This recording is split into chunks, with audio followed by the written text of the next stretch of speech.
Hello friends, मैं हूं गौरव और 17 नवंबर 2019 को 55 साल का एक आदमी अपनी जांच करवाने आया। बीमारी वही मामूली तेज बुखार, सूखी खांसी और सांस लेने में तकलीफ हो रही थी। और फिर इस हादसे के करीबन एक महीने बाद चाइना के वुहान शहर के अस्पताल में बिल्कुल ऐसे ही 100 सिमिलर केसेस देखे गए और रिपोर्ट किए गए, और सभी में बिल्कुल एक चीज कॉमन थी। उन सभी के सिम्टम्स यानी कि लक्षण बिल्कुल एक ही जैसे थे। सूखी खांसी, तेज बुखार। इतने कम समय में ये सारे लक्षण इतने ज्यादा लोगों को जकड़ रहे थे कि अब चाइना को भनक, और इसीलिए 31 दिसंबर 2019 को चाइना ने वर्ल्ड हेल्थ ऑर्गेनाइजेशन को ये चेतावनी दे दी इस नए वायरस के बारे में। लेकिन इस नए वायरस के बारे में इंसानों को अब तक कोई भी जानकारी नहीं दी, और इसके बारे में वो सारी जानकारी हासिल करने में चाइना के स्वास्थ्य अधिकारियों ने इस पर भारी मात्रा पर रिसर्च करना शुरू कर दिया। उन्होंने पाया कि ये बीमारी तो एक नए किस्म के कोरोना वायरस के कारण होती है, वो वायरस जो पहले भी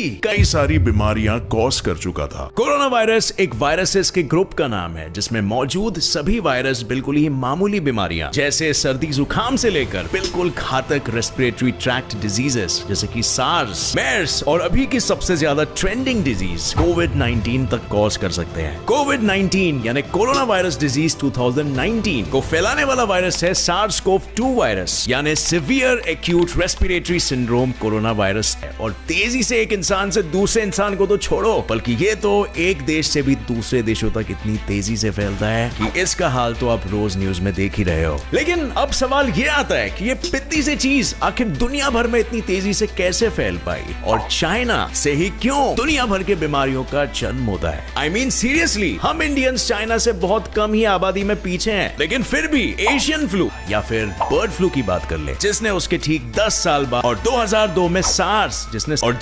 186 देशों में 3,10,000 से भी ज्यादा लोगों को ग्रस्त करके रखा है। और अब तक सो फ्रेंड्स, अब ये कोई रेसिस्ट कमेंट नहीं है कि मोस्ट ऑफ दी बीमारियां चाइना से ही क्यों जनरेट होती है, बल्कि एक सोचने वाली बात है, और इस मामले के एकदम तह तक हमें जाना होगा साथ में। सो वेल फ्रेंड्स, हम इस वीडियो में चाइना को बिल्कुल कटघरे पर खड़ा करेंगे और इस बात की अच्छे से तहकीकात करेंगे। बट इससे पहले ये जानते हैं कि ये कोरोना वायरस आखिर इतना इन्फेक्शियस क्यों है, यानी ये कोई भी और बीमारी से कई गुना ज्यादा रफ्तार से क्यों स्प्रेड होता है, और इसी वजह से गवर्नमेंट्स को लॉकडाउन्स पर लॉकडाउन्स लगाने पड़ रहे हैं। सो वेल फ्रेंड्स, इसका मेन रीजन है इसका मेथड ऑफ ट्रांसमिशन, यानी एक इंसान से दूसरे इंसान में फैलने का तरीका। अगर एक कोरोना वायरस इन्फेक्टेड इंसान आपके सामने खांसता या छींकता है तो वो हवा में लाखों करोड़ों टाइनी माइक्रोस्कोपिक कफ ड्रॉपलेट्स छोड़ देता है, जिसे हम साइंस की भाषा में एरोजोल्स कहते हैं। इन एरोजोल्स में मौजूद होते हैं अन्य कोरोना वायरसेस जो अगर आपके म्यूकस वाले एरिया जैसे कि नाक, आंख या मुंह यानी गले के म्यूकोसल सर्विस पे अगर पहुंच जाए तो इन वायरसेस को एक बना बनाया घर मिल जाता है, और वो वहां पर रहकर आसानी से मल्टीप्लाई हो सकते हैं। और इसके अलावा अगर आपके आसपास मौजूद कोई भी सरफेस जैसे कि टेबल, चेयर, सोफा या आपके फोन पर भी ये वायरस बिल्कुल मौजूद हो सकते हैं, और अगर आप उसे छूकर फिर आंख या नाक में हाथ लगाओगे, तभी पैनिक में आकर चाइनीज ऑफिशियल्स ने जब इस मामले की गहराई में तहकीकात की और सारे कोविड-19 पेशेंट्स की हिस्ट्री को चेक किया, तो उन सब और इस खोज से ये बात तो बिल्कुल साफ हो गई कि ये नया कोरोना वायरस चाइना के इसी सी फूड मार्केट से असल में जनरेट हुआ है, और आज लोगों को तेजी से अपने लपेटे में ले रहा है। और फिर कुछ ही दिनों में 11 जनवरी 2020 में 61 बरस का एक बूढ़ा आदमी वो पहला पेशेंट बना जिसने कोरोना वायरस के चलते अपनी जान गंवा दी। इसके बाद 13 जनवरी को थाईलैंड ने और 16 जनवरी को जापान ने अपना पहला कोविड-19 का केस दर्ज किया, और ये दोनों पेशेंट्स वुहान से ही ट्रैवल करके आए थे, तो मर भी चुके थे। और इसी वजह से चाइनीज सरकार ने ये फैसला लिया, यानी वहां पर ट्रांसपोर्टेशन की हर वो सर्विस जैसे कि प्लेन्स, ट्रेन्स और बसेस एक्सेट्रा सब कुछ स्टॉप कर दिया जाए। लेकिन अफसोस तब तक बहुत ही देर हो चुकी थी, और कोरोना वायरस अब तक America, south Korea, Taiwan etcetera, और अभी तो क्या बात थी, ये वायरस पूरे दुनिया भर में सारे देशों में बहुत ही तेजी से फैलने लगा, इतने ज्यादा जोरों शोरों से कि 11 मार्च 2020 को वर्ल्ड ने इस बीमारी को एक पैंडेमिक घोषित कर दिया। पैंडेमिक यानी एपिडेमिक का बड़ा भाई, यानी एक साथ एक बीमारी कई सारे देशों को अपने लपेटे में ले रही है। और आज जब मैं ये वीडियो बना रहा हूँ, कोविड-19 से पीड़ित लोगों, इस बीमारी से मरने वाले लोगों की संख्या 13,000 से भी ज्यादा है, और रैपिड लेकिन जहां आज दुनिया के बड़े से बड़े साइंटिस्ट जुटे हुए हैं इस बीमारी का कोई वैक्सीन यानी कि कोई दवाई निकालने के लिए। वहीं पर उठता है एक बहुत ही महत्वपूर्ण सवाल कि आखिर ये बीमारी कौन से जानवर से फैली है। अब हम ये तो जानते हैं कि और ये भी कि साला क्यों चाइना से ही इतनी घातक बीमारियां उभर के नहीं हो रहा है चाइना में, जो इतनी सारी नई नई बीमारियां यहाँ पर उत्पन्न होती रहती है। तो फ्रेंड्स, ये जानने के लिए हमें सबसे पहले ये जानना जरूरी है कि आखिर ये वायरसेस आते कहां से हैं। ज्यादातर घातक बीमारियां कॉज करने वाले वायरसेस एनिमल ओरिजिन के होते हैं, यानी कि ये कोई जानवर के शरीर से हम इंसानों तक पहुंच पाते हैं और फिर हम में भी बीमारियां फैलाते हैं। फॉर एग्जाम्पल, एक बहुत ही कॉमन फ्लू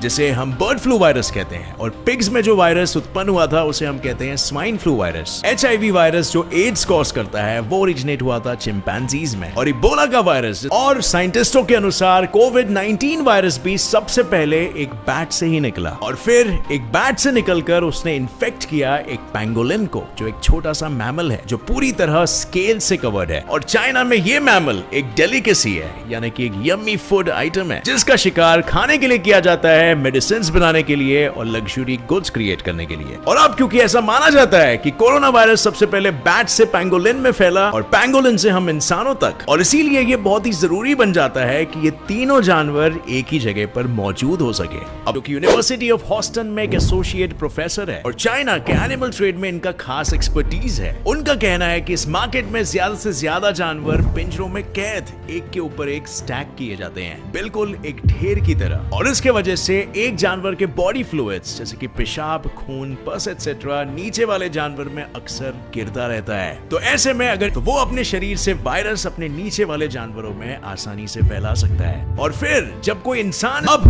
वैसे तो ये वेट मार्केट काफी सारे देशों में एग्जिस्ट करता है, लेकिन उन देशों में से बीमारी क्यों नहीं फैलती? एंड फ्रेंड्स, इसका रीजन ये है क्योंकि चाइना का वेट मार्केट सभी से बिल्कुल अलग है। ये वेट मार्केट सिर्फ डोमेस्टिक यानी घरेलू जानवरों को ही नहीं बेचते, बल्कि जंगली जानवरों को भी बेचते हैं। वुहान के वाइल्ड मार्केट में अवेलेबल जानवरों के मेनू कार्ड पर जरा एक नजर तो डालो। इस लिस्ट में कई सारे जिनकी तहकीकात कभी भी नहीं हुई और जो इंसानों में बड़ी आसानी से बीमारियां फैला सकते हैं। और हाँ, इन जानवरों में से कुछ जानवरों का व्यापार करना इलीगल हो सकता है, लेकिन ज्यादातर जानवर जो इस वेट मार्केट में बेचे जाते हैं वो कंप्लीटली लीगल होते हैं। And can you imagine friends, China में इन वाइल्ड, लेकिन ऐसा क्यों?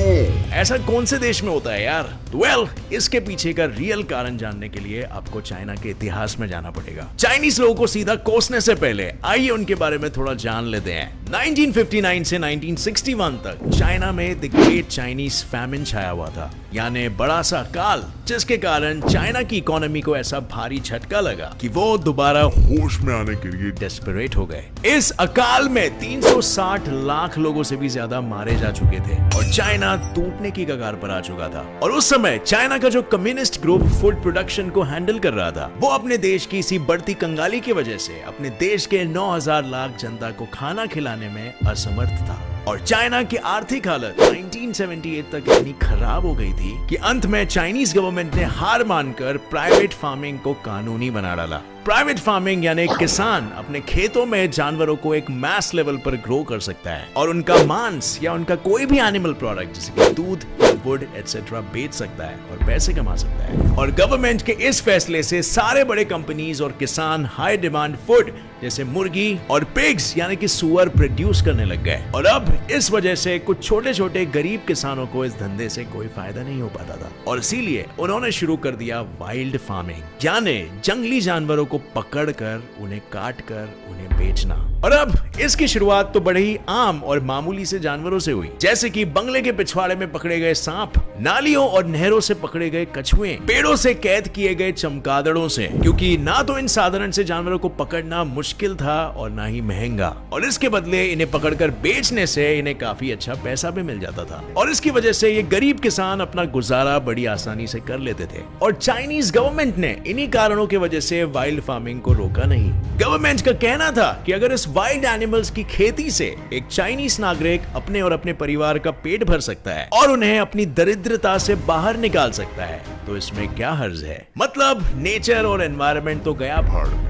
चाइनीज गवर्नमेंट ने इस चीज को इतना ज्यादा सपोर्ट किया कि 1988 में उन्होंने एक वाइल्ड लाइफ प्रोटेक्शन लॉ तक पास कर दिया। और इस लॉ में ये क्लियरली मेंशन किया गया है कि चाइना में मौजूद हर एक वाइल्ड एनिमल एक प्रॉपर्टी है जो कि स्टेट यानी कि चाइना ओन करता है। और इसमें ये तक लिखा था कि चाइना में वाइल्ड लाइफ फार्मिंग और ट्रेड को गवर्नमेंट द्वारा प्रोटेक्ट किया जाएगा और सपोर्ट किया जाएगा, और ऐसे किसानों को गवर्नमेंट खुद प्रोटेक्शन प्रोवाइड करेगी। और बस तो फिर क्या बाकी रह गया था। और इससे अब छोटे मोटे गरीब किसान भी एक फुल फ्लेज्ड फार्मिंग इंडस्ट्री चला रहे थे। और इस वाइल्ड लाइफ फार्मिंग का इतना ज्यादा सक्सेस देखकर और भी कई चीनियों को प्रोत्साहन मिला अपना खुद का धंधा शुरू करने का। वे सब चालू करते कुछ 2 या 3 जानवरों से, और फिर धीरे धीरे जानवरों की तादाद बढ़ने लगती। चीनी किसान अब सिर्फ सांप, कछुए या चमगादड़ों को ही नहीं बेचते, बल्कि दूसरे जानवर जैसे कि मोर, भालू, मगरमच्छ, भेड़िए, चूहे, जंगली कुत्तों और न जाने किन किन जानवरों को बेचने लगे। और जितने ज्यादा अलग अलग प्रजाति के जानवर, मतलब उतने ही ज्यादा अलग अलग किस्म की बीमारियां, जो यही बीमारी फैलाने वाले बैक्टीरिया और वायरस से उत्पन्न। अरे चीनी लोग और इवन विदेशी लोगों ने इलीगल एंडेंजर्ड जानवर जिनकी नस्ल खत्म होने के कगार पर है,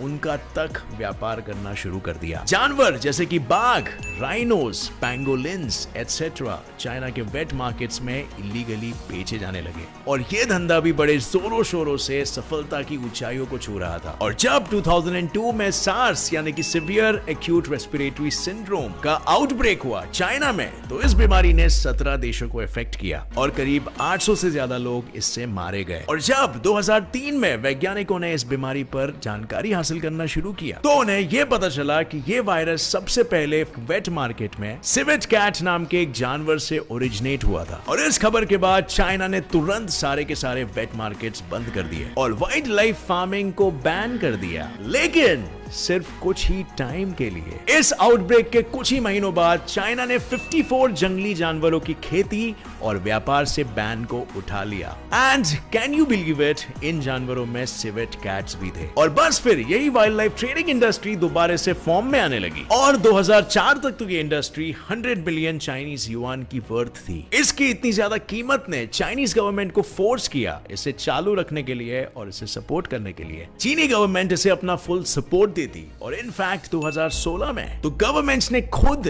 कुछ बहुत ही एंडेंजर्ड स्पीशीज जैसे कि बाघ और पैंगोलिन्स का भी कारोबार करना लीगल कर दिया था। मतलब आप पैसों के लिए कुछ भी करने को तैयार हो गए हो। और ये wild life farming industry in जानवरों के प्रोडक्ट्स को अलग अलग तरीकों से प्रमोट करती, वो गलत तरीके से। जैसे ये ड्रग्स आपको बॉडी बिल्डिंग में हेल्प करेगा, आपके लिंग का साइज बढ़ा देगा, आपको स्टैमिना देगा, एटसेट्रा। पीटर ली का कहना है कि चाइना की ज्यादातर जनता तो इन चीजों को खाती बिल्कुल नहीं है, एक सिंपल कारण की वजह से, क्योंकि ये चीजें बहुत ही महंगे होते हैं प्रीमियम दाम में। और इसीलिए ये मार्केट महंगा तो बहुत है लेकिन बहुत ही छोटा है। और जाहिर तौर पर चाइना की गवर्नमेंट ने इन अमीरों के पैसों को चुना अपनी गरीब जनता के स्वास्थ्य के ऊपर। जब एक बार फिर से कोविड-19 का आउटब्रेक, तो गवर्नमेंट्स ने फिर से इन बाजारों को अस्थायी रूप से बंद कर दिया दुनिया को दिखाने के लिए, और जंगली जानवरों की खेती और व्यापार में बैन लगाया। लेकिन फ्रेंड्स, आखिर क्या ये किस्सा कोई नया है? आज दुनिया के सारे ऑर्गेनाइजेशंस चाइना से ये रिक्वेस्ट कर रहे हैं, और अभी लेटेस्ट रिपोर्ट्स के हिसाब से चाइना ने बैन कर तो दिया है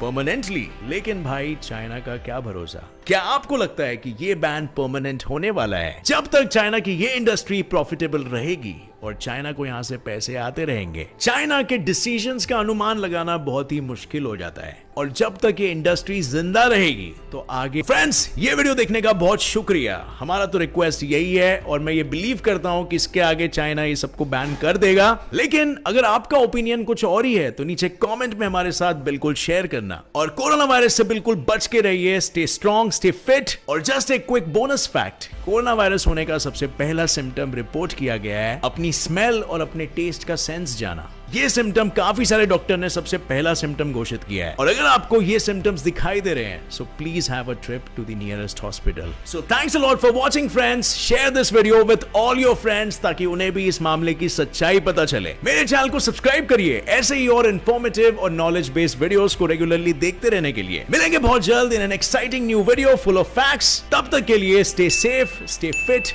एंड स्टे फाइन। जय हिंद।